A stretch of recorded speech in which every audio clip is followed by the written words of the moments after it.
Good afternoon, all of you. And in the previous class, we had discussed about weather, climate, and adaptations of animals to climate. Correct? And this chapter we had started, and in this chapter we had discussed what is weather. And we have understood a little bit about weather, and we had also seen the picture of a rain gauge, right? We had just noted down how to write the temperatures. I had asked you to complete the table 7.1 on page number 69 of your textbook. So I hope you are collecting the daily temperatures and you are sending me the pictures of your notebook, right? So let's move on further with the class. So we have studied this weather, and what we have studied is that weather is a complex phenomenon. It changes. Morning it may be sunny, but evening not sure that it is sunny, it may be rainy. So the weather is complex and it varies over a short period of time. So since it is complex, it is not easy to predict. We cannot say today the weather is hot or today.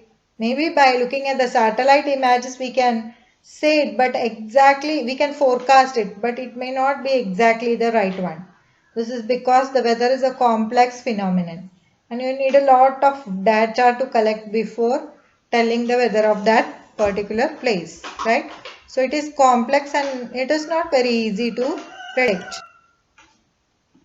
So on your screen now, you can see a graph showing the variation of maximum temperature during August 3 to August 9, 2006. You can see a graph, a line graph, right? Chart like, right? So here it is given, the date is given and the maximum temperature is given. You can see 3/8/2006, 26 degrees Celsius. On 4/8 it is 23.5. 5/8 it is 25. On 6/8 it is 22. 7/8 25.5. 8/8 23.3. 9/8 24.4 degree Celsius. So these were the temperatures during those days. And then we have tried to draw a graph related to the temperature. You can see the date and the temperature. So we can see this is the maximum temperature. Okay. So not necessary that maximum temperature, but nowadays we calculate maximum minimum temperatures. For temperatures we calculate the maximum and the minimum temperature.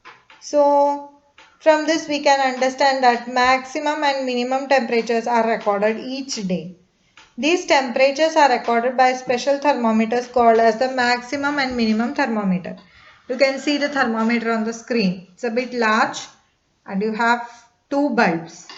One is the maximum, one is the minimum. So here the maximum temperature and the minimum temperature both are recorded. So maximum temperatures occurs in a day during the afternoon. Usually the afternoons are hot and that's why we record the maximum temperatures in the afternoon.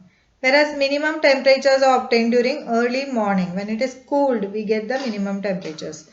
Now you can understand why we feel uncomfortable during summer afternoons. In the summer afternoon, we feel uncomfortable. Why? Because you all know that the temperature is too high. So similarly in winters it becomes dark early. And in summer you have a lot of time to play, right? Because the sun sets very late, right? So for these reasons maximum and minimum temperature is obtained in a day. So all the changes in the weather, they are caused by the sun. So sun is the main source of energy for our earth, and so all the changes in the weather, they are caused by the sun. So sun is a hot sphere of gas. It has hot gases. So distance of the sun from us is too large. Sun is the cause of change of weather on the earth. Also, energy absorbed and reflected by the earth's surface plays an important role. So the weather near the seashore is far different from the weather of the desert. climate. Now what is a climate? Meteorologists record the weather every day. The record of the weather is preserved, and these help us to understand the weather pattern of a place. The average weather pattern taken over a long time, say 25 years, is called the climate of the place. Example, if we find that the temperature at a place is high most of the time, then we say that the climate of the place is hot. If there is a lot of rain in that place, we say the climate of the place is wet. So you can see one table of comparison of the temperatures of Srinagar and Trivandrum. Okay, so you can see the information related to the temperature. Here in some places the temperature is very cold in Jammu Kashmir, whereas it's somewhere around 31 and 32. Yes, all these. Okay, in Kerala, right? So these are the difference in temperature. You can see the picture where snow is falling and it's very hot, right? Evergreen hot. So these are the two difference in the climate of that particular place. So in table 7.2 and 7.3, we compared the two places in India.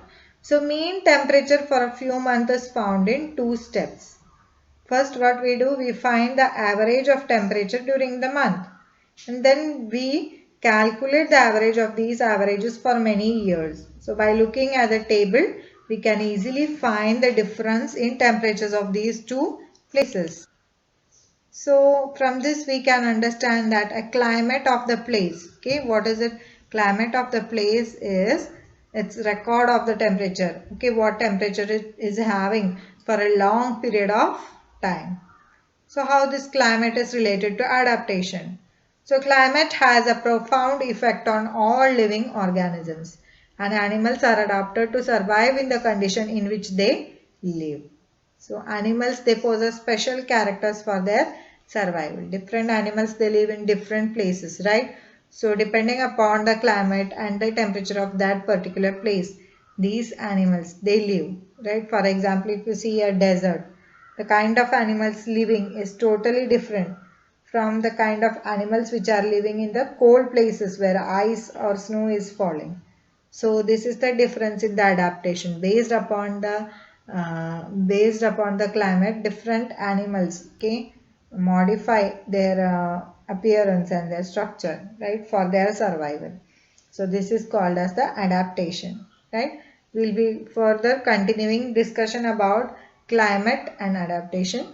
Today's class, I hope you understood what is weather, what is climate, and what is the maximum and minimum temperature.